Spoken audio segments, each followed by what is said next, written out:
This is what I'm feeling like. Da, da, da, da. Let me tell you what I'm feeling like. Da, da, da, da. Yo, what up, though, people? I'd like to welcome you back to the Keep It a C-No podcast. As always, I am your boy Brown. Shout out to everybody that's tuned in. This your first time tuning in. Salute to you. Do me a favor. Hit the sub button, like button, and the bell so you can stay notified when we drop new content.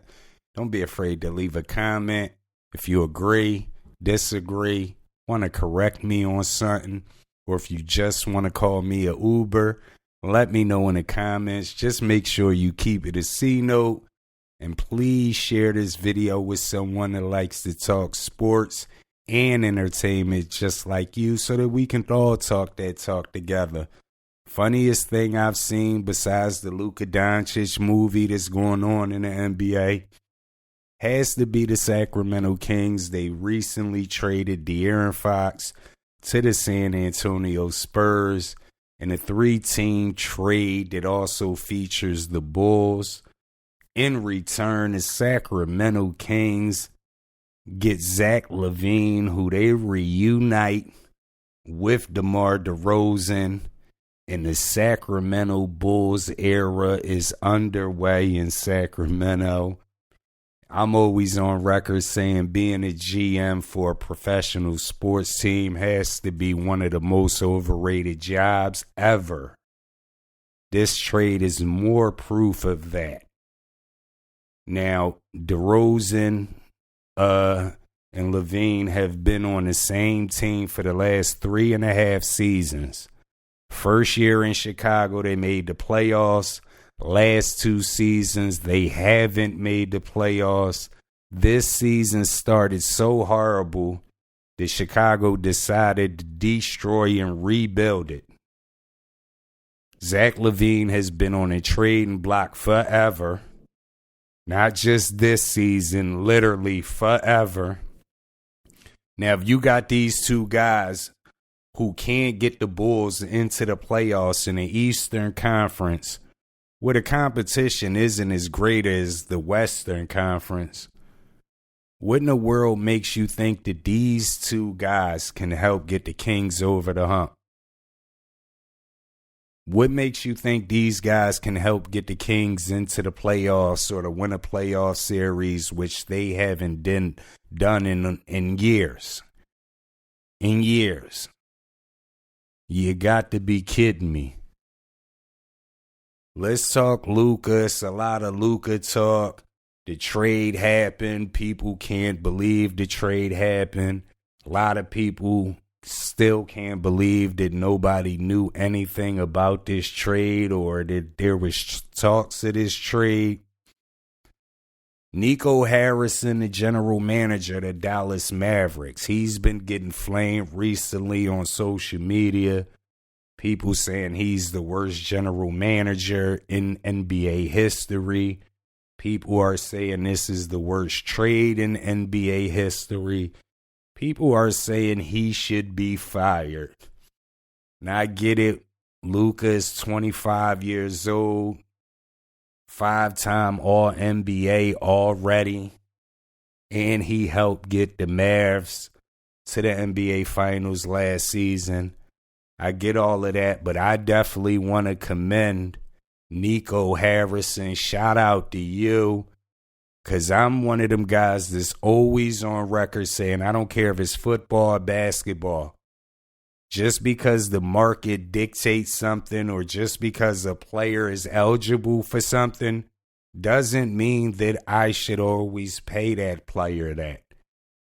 And I think this move Nico Harrison made may set a precedent in the NBA, and more owners and general managers may push to not pay the Supermax.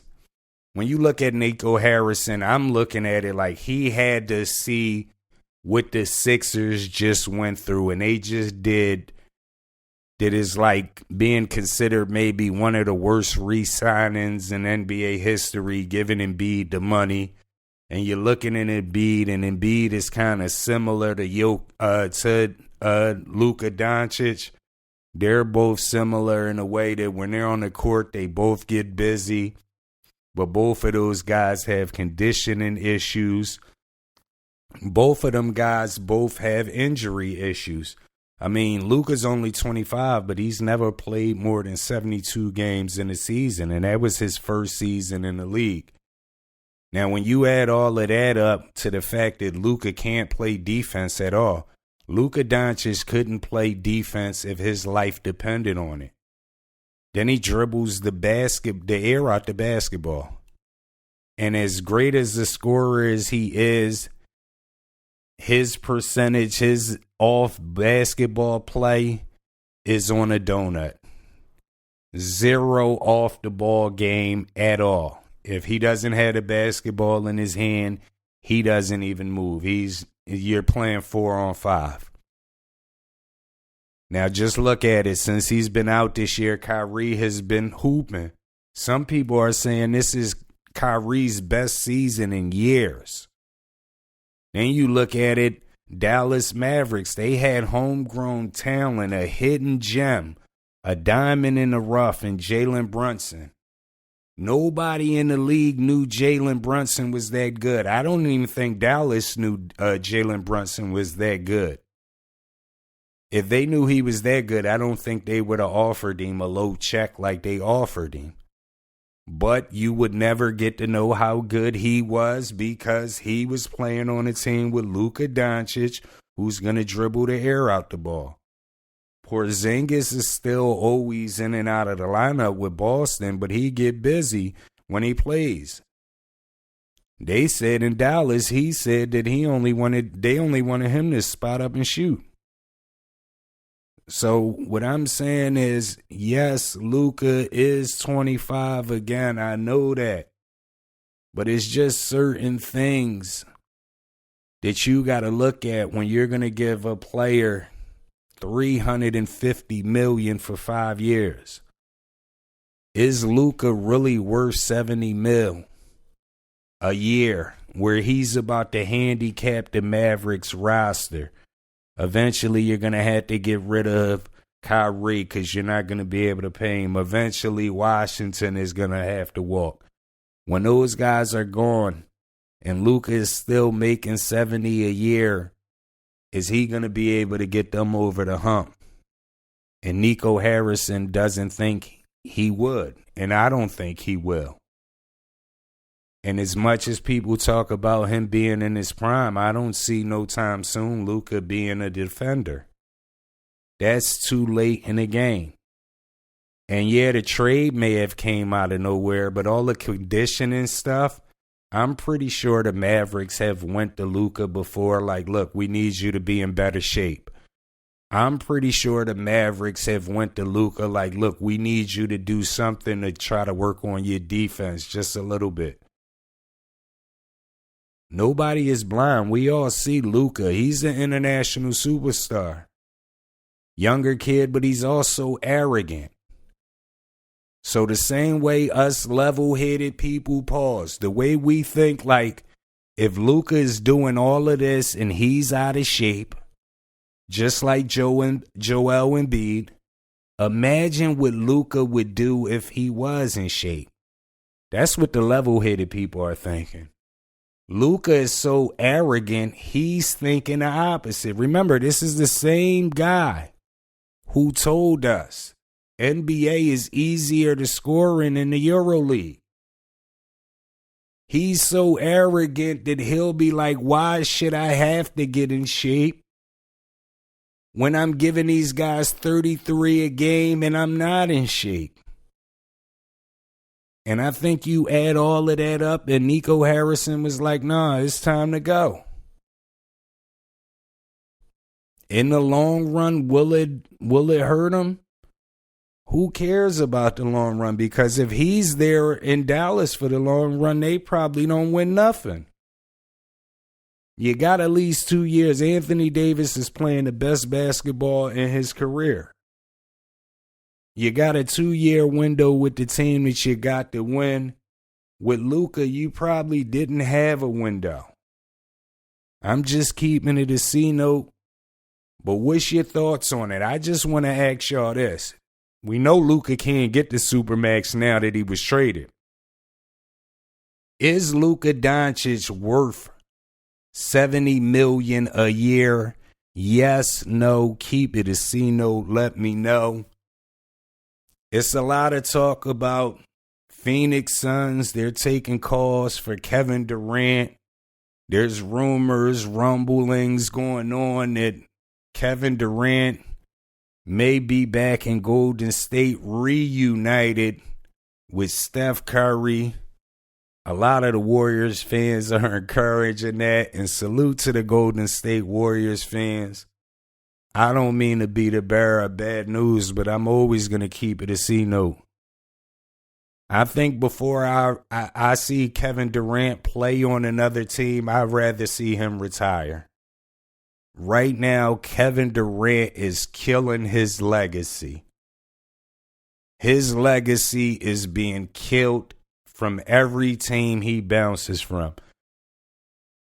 It's bad enough that he joined the team that he lost to in the conference finals. Won 2 NBA finals with him, then got hurt on the third one. They probably would have three-peated. I'm betting my money that even if Klay still gets hurt that series, they three-peat if they have Kevin Durant. But that's another topic for another day. Kevin Durant decided to leave. He wanted to go do it on his own. Couldn't accomplish that in Brooklyn. He wanted out of Brooklyn. Got to Phoenix. He helped facilitate a trade to get Bradley Beal there. Now Phoenix is stuck with Bradley Beal. Bradley Beal is robbing the Phoenix Suns at will. To tell me now that Kevin Durant would want out and go back to Golden State is just another hit to his legacy. And it would really kill his legacy if he went back there and Golden State ended up winning another title before he retired.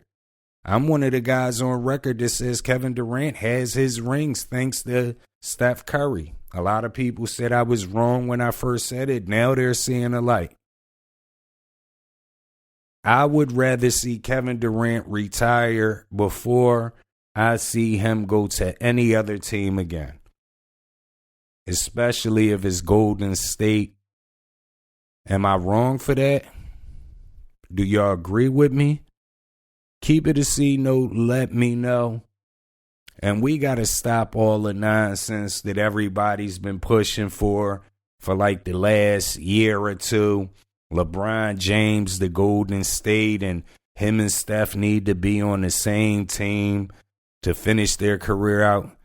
Can we stop with all the nonsense, please? These guys were rivals, probably the last rivals we got. Steph Curry got, 3 of his rings against them? Why would you want to ever team? I don't care if y'all the last two, come on. This is why the NBA ratings are hurting now. Why would you want to still see these guys team up where they're going to steal national televised games and it's just harder to push the newer guys? Why are we pushing for that? Would we have been cool with Karl Malone joining the Bulls and Jordan not retiring after Malone lost 2 straight times? Come on, man. Y'all got to relax. These guys were rivals. No way, shape, or form should they ever finish their career out on the same team. I'm just keeping it a C note. It's been a sad week for the Ramley. Shout out to my Rams.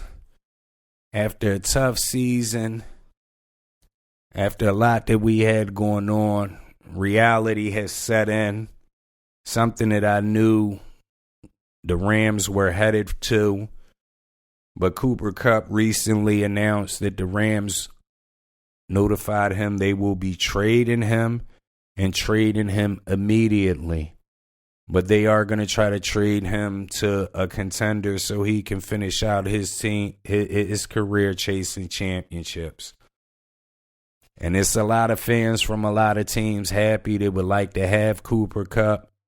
It's a lot of fans that are Rams fans that are, one, hurt, two, upset. And it's good to be hurt because Cooper Kupp helped us get a ring, Triple Crown winner. I even had him as the best wide receiver for that year and the year after that, you know. But it's not a shock because, for one, I don't know if Cooper Kupp, the last half of the season, was playing with an injury, but he wasn't getting any separation. Due $20 million, but if you're a Rams fan, you shouldn't be surprised by them telling exactly what they told him is the same thing that they told Jalen Ramsey. We all know as Rams fans, and I've even said it on this show so people that aren't Rams fans will understand it. Les Snead, Sean McVay, they will cash you out. If you're doing good, if you've done something to help us out, they will cash you out. But after they cash you out, you got about 1 or 2 years to keep showing promise, or not, you're out of here. Todd Gurley, it happened with him. Cashed him out, cut him. Jared Goff, cashed him out, traded him. Who else? Jalen Ramsey, cashed him out, traded him.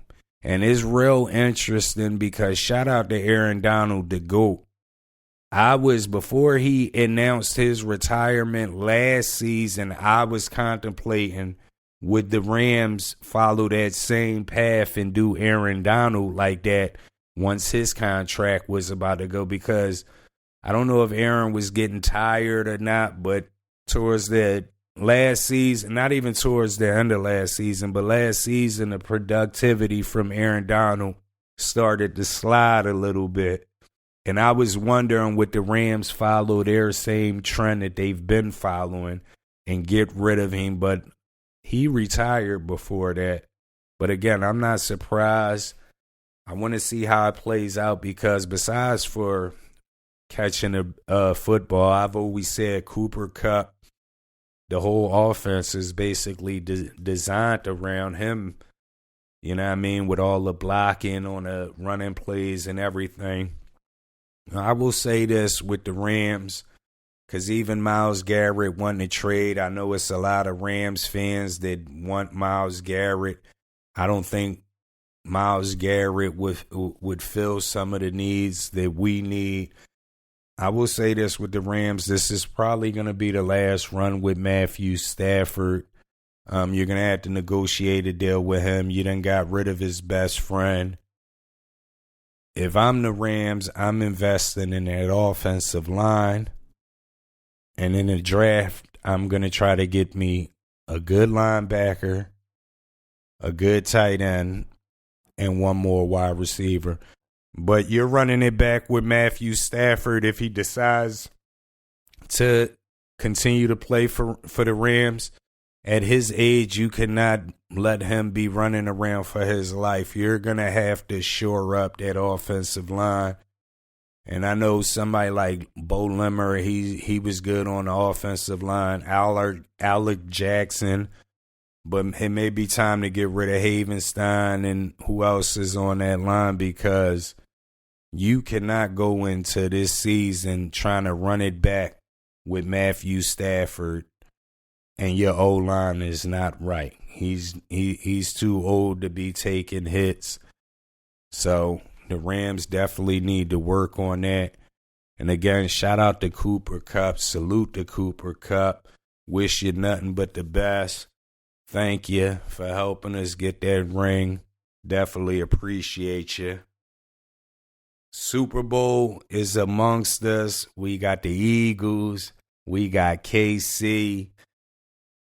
We got Saquon, who's had a record year, a record-setting year. He didn't get to set the record in the regular season, but this guy's been getting busy, going crazy in the playoffs. We got a chance for Patrick Mahomes and the Kansas City Chiefs to be the first NFL team ever to three-peat. It's a lot going on. It's been a lot of talk about Kansas City, viewer fatigue. People are starting to get fed up with Kansas City. And we did an episode about it a while back about how Mahomes went from the hero to the villain right in front of our eyes. First, when he was the underdog, everybody propped him up. Now he's the guy that a lot of people say the refs cheat for. A lot of people are tired of seeing him win. And it's a lot of viewer fatigue. For me personally, I don't have viewer fatigue with the Kansas City Chiefs. My viewer fatigue is that their 4 Super Bowls have been against the same 2 teams. And it's like, I get it. San Fran, they've had great seasons, always a top defense. They had the season McCaffrey got busy out of this world. Then you run into Patrick Mahomes and boom, it's over. So my viewer fatigue would be actually that in 4 Super Bowls, we've only seen Mahomes against the Eagles and against San Fran. And even more for viewer fatigue is if Kansas City three-peats, 2 of those 3 would be against the Eagles and 1 would be against San Fran. So either way, how you bunch it up is still, to me, viewer fatigue. I'm just keeping it a C note, but I want to ask everybody a question because I made this statement to a couple of people and I got a couple of different reactions. Patrick Mahomes has done a lot in this short span of his career. Again, if KC three-peats, Mahomes will be the first quarterback ever to three-peat. And I've recently told people that even if Patrick Mahomes three-peats, in about 10 to 15 years, those 4 rings won't be as impressive because of what I just mentioned when the viewer fatigue. But when you really look at it in 10, 15 years and you say Mahomes' 4 rings is against Jimmy Garoppolo, Brock Purdy, and Jalen Hurts 2 times. None of these quarterbacks will ever hit top 30 all-time quarterbacks, let alone top 20 or top 10. The three-peat will be impressive because nobody has done it. But like they do in every other era, I believe in about 10, 15 years, people will look at these 3 rings and say they're watered down. One of the main reasons is, like I always say, since Brady retired, Mahomes has no competition at quarterback. And I get it. A lot of people said, well, Brady was dominating and this, that, and the third. In between Brady winning 7, you had Roethlisberger win a couple. Drew Brees won 1. Russ won 1. Aaron won 1. So you had people winning all over. Right now, since Brady has retired, nobody else has won but Mahomes. None of those guys that he continues to play against in the AFC has done anything. Josh Allen can't win against no matter who's in a big game. If it's KC, if it's Burrow and them. You got Joe Burrow, who's probably the only quarterback good enough to win against Mahomes, but he can't even get his team to the playoffs year in and year out. Lamar Jackson, he's going to play one great playoff game, and in the second playoff game, we're going to get a clone. Especially, I don't know, but I just think in 10 to 15 years, people will look at these chips and they will devalue them. They will definitely get devalued even more. If the top 5 quarterbacks in Mahomes' era don't win a Super Bowl, don't even play in a Super Bowl, then those guys, and that's excluding Joe Burrow because we already know he's went to the Super Bowl. But if you take Lamar Jackson, you take Josh Allen, I don't care if you want to say Justin Herbert, even C.J. Stroud, like all these guys now, in 10, 15 years, if none of them guys have won a Super Bowl or have even played in a Super Bowl, those rings look funny. I'm just keeping it a C note. But again, I'll ask y'all, because I believe in 10, 15 years, a lot of people will devalue Mahomes' rings. Do you agree with me? Do you disagree? Keep it a C note. Let me know. It ain't nothing left to do but to pick the game. We got the Eagles. We got KC. KC trying to three-peat. Saquon and the Eagles trying to not allow that. Jalen Hurts trying to get revenge from a couple Super Bowls ago. Keep it a C note. Who wins the Super Bowl? Will it be the Philadelphia Eagles or the Kansas City Chiefs? Let me know. Again, like I said, I don't believe Jalen Hurts in the next 10, 15 years will be a top 10, top 20, or top 30 quarterback all time. Andy Reid is the better coach. I believe Andy Reid will devise the scheme along with his defensive coordinator to keep Saquon kind of in check. And they'll put the football in Jalen Hurts' hands, and we'll have to see what he does with it. But I'm picking Kansas City to three-peat. I'm picking Andy Reid to put both his middle fingers up against his old team who let him go when times got bad. He already got one finger up at him with a ring on it that he got courtesy of them. I'm predicting Andy Reid puts both middle fingers up at the Eagles and flashes the rings that he won against them. I'm going KC with the three-peat. You know what I mean? But I'm going to wrap this episode up. Definitely appreciate everybody for tuning in. This your first time tuning in. Salute to you. Do me a favor. Hit the sub button, like button, and the bell so you can stay notified when we drop new content. Don't be afraid to leave a comment. You agree, disagree, want to correct me on something, or if you just want to call me a Uber, let me know in the comments. Just make sure you keep it a C note. And please share this video with someone that likes to talk sports and entertainment just like you, so that we can all talk together. As always, I am your boy Brown. Please tell a friend to tell a friend to tell a friend to tell everybody. Keep it a C note. I'll holla at y'all. This is what I'm feeling like. Da, da, da, da. Let me tell you what I'm feeling like. Da, da, da, da.